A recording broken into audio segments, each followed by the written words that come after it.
Chapter 60.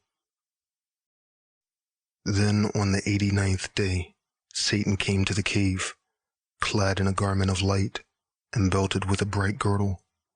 In his hands was a staff of light, and he looked most frightening, but his face was pleasant, and his speech was sweet. He had transformed himself like this in order to deceive Adam and Eve, and to make them come out of the cave before they had fulfilled the 40 days. He said to himself, when they had fulfilled the 40 days fasting and praying, God would restore them to their former state. But if he did not do this, he would still be favorable to them, and even if he had no mercy on them, would he still give them something from the garden to comfort them, as he had already twice before. Then Satan came near the cave in beautiful appearance and said, Adam, you and Eve arise and stand up and come along with me to a good land, and don't be afraid. I am flesh and bones like you, and at first I was a creature that God created. It was like this when he had created me. He had placed me in a garden in the north on the border of the world, and he said to me, stay here, and I remained there according to his word, and I did not violate his commandment. Then he made a sleep to come over me, and then he brought you, Adam, out of my side. But he did not make you stay with me, but God took you in his holy hand and placed you in a garden to the east. Then I worried about you, because even though God had taken you out of my side, he had not allowed you to stay with me. But God said to me, do not worry about Adam, whom I brought out of your side. No harm will come to him. For now I have brought out of his side a helpmeet for him, and I have given him joy by so doing.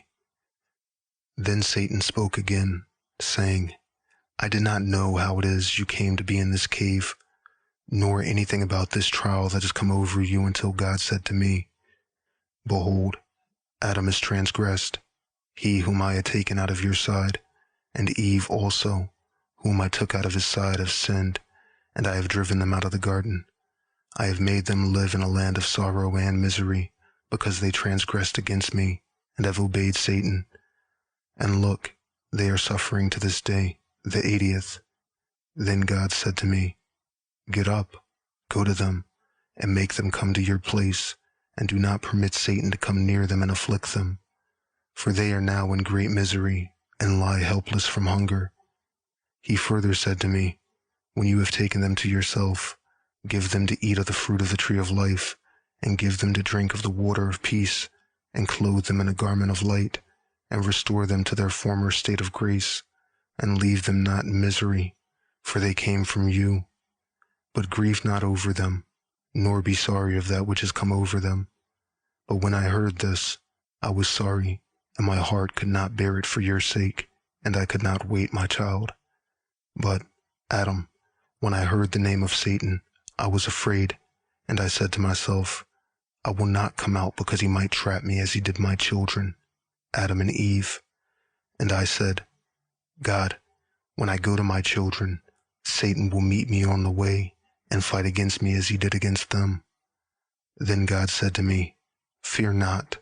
When you find him, hit him with the staff that is in your hand, and don't be afraid of him, because you are old and established, and he shall not prevail against you.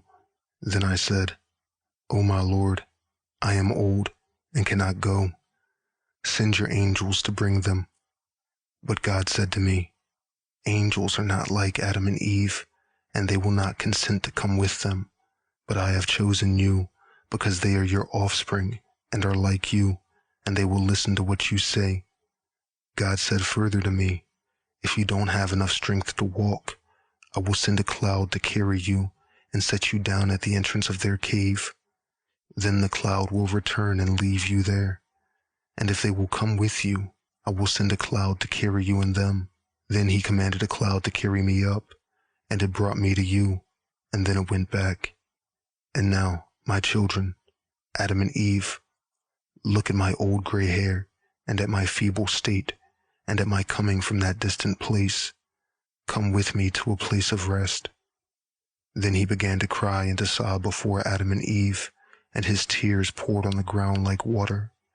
And when Adam and Eve raised their eyes and saw his beard, and heard his sweet talk, their hearts softened towards him, and they obeyed him, because they believed he was true, and it seemed to them that they were really his offspring when they saw that his face was like their own, and they trusted him. Author's note: this chapter is a cruel mockery. It represents the purpose of Christ turned upside down. Satan claims to be sent by God because he is in human form, in order to rescue Adam and Eve because he was made like them, and they would listen and obey him. Adam and Eve believed Satan. When Jesus came, we rejected the true Savior. Later in the chapter, the word helpmeet is used. Meet, in the archaic usage, means to be fit, suitable, or proper. Thus, in the King James usage, the word helpmeet means someone who is a fit or suitable helper. It was only in the 17th century that the two words help and meet were mistaken for one word, helpmeet, and came to mean a wife. Later, in the 18th century, a mistaken spelling along with a misunderstanding of the broader meaning of the word produced the word helpmate to mean a wife or sexual mate.